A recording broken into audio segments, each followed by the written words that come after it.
brought us a lot of things, but one of the things it brought us was an enormous 5,000-page Appropriations Act and COVID relief bill. It was passed by Congress before Christmas and signed into law by President right after Christmas.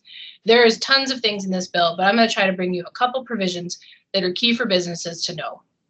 I'm going to try to cover this in about 7 minutes, so this is going to move fast and be real high level. As you have questions, you should see your advisor. So here's a couple key takeaways for businesses on this bill. One of the first things that came through, which is what we were all hoping for, is that it clarified that the PPP loan forgiveness would not be a taxable event. The expenses that are paid with PPP money are deductible now. This clarified it, made a huge difference for a lot of borrowers. The other thing that happened is the forgiveness applications on the old PPP loans, those that are under $150,000 will be simplified. There was a simplified application for those under $50,000. Now it'll be under $150,000. We can expect to see that sometime later in January. The thing it also did was expand the PPP loan. There's a PPP2 section. So PPP2 has done a couple things. One of them is it introduced the options for new borrowers, particularly 501c6 civic organizations are now eligible to join in the PPP expansion. Then it allows loans to businesses who may have already gotten loans. And those are going to be smaller businesses, those with less than 300 employees, with some differences if you're accommodation or food service based. You have to have had a decline in gross receipts of over 25% in any calendar quarter in 2020 compared to 2019. And the loans are capped at $2 million. Most of the other provisions are fairly similar to what they were before. We can expect to see more guidance in that in mid to early January. If you think you have met this criteria and you were a borrower before or a new borrower, you should contact your lender.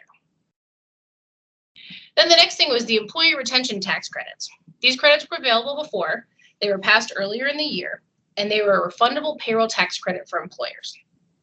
Now, this is prior to this guidance, the employee retention credits were only available to employers who did not take PPP loans. So one of the things that retroactively changed was it removed the PPP restriction. So if you met the criteria for this, which the criteria prior to 1/1 of 2021 would have required a 50% reduction in gross receipts or a closure by government mandate. And if you have met that and you got a PPP loan, you can go back and you can amend your tax returns to get this credit. So what is this credit and how is it expanded? The expansion is kind of the exciting part. So the expansion for 2021, again, if you got a PPP loan, this applies to you now. You just need a 20% reduction in gross receipts in any calendar quarter compared to the previous calendar quarter. And that would be the 2021 calendar quarters. So if your first quarter, let's say you're a hotel business here in the beautiful Black Hills, and we've had a slower January than before, maybe we have less conferences, conventions, sporting events, and our receipts are down 20% in the first quarter of the year, you can look at going after this credit, even if you've received a PPP loan. And the credit has expanded. The credit is now up from 50% of gross wages to 70% up to 10 grand a quarter. So if you employ 5 employees that made 10 grand that quarter, you can look at $7,000 per employee or $35,000 potential credit. This credit starts in the quarter where you experience that reduction. So again, if the first quarter of 2021 experiences a 20% reduction in gross receipts, then that quarter you're eligible to take this on your payroll taxes. A couple other things that expanded for those that were using the Family First Coronavirus Leave Act to pay employees when they were out on sick leave or were caring for others. This was extended. It is not mandatory, but you can opt into it, and it goes on until March 31, 2021 now. So the per employee max remains the same. So if your employee had already taken 2 weeks of leave, then there's no more leave available for that employee. So there's no extension on that. One thing to note for those contractors that we work with that use Foundation, there were some reporting errors on that. You may have missed out on some of the credit if you use Foundation and you didn't adjust for the errors. So watch what your systems run through. And I'm going to hit a couple other quick items. One of them was for general contractors and certain specialties. This is exciting. Section 179 Cap D was made permanent and inflation adjusted, which means that there's a deduction available for you. The work opportunity credit was extended. This is the credit again that we get for hiring certain marginal individuals, those that maybe that have been on food stamps or long-term unemployed.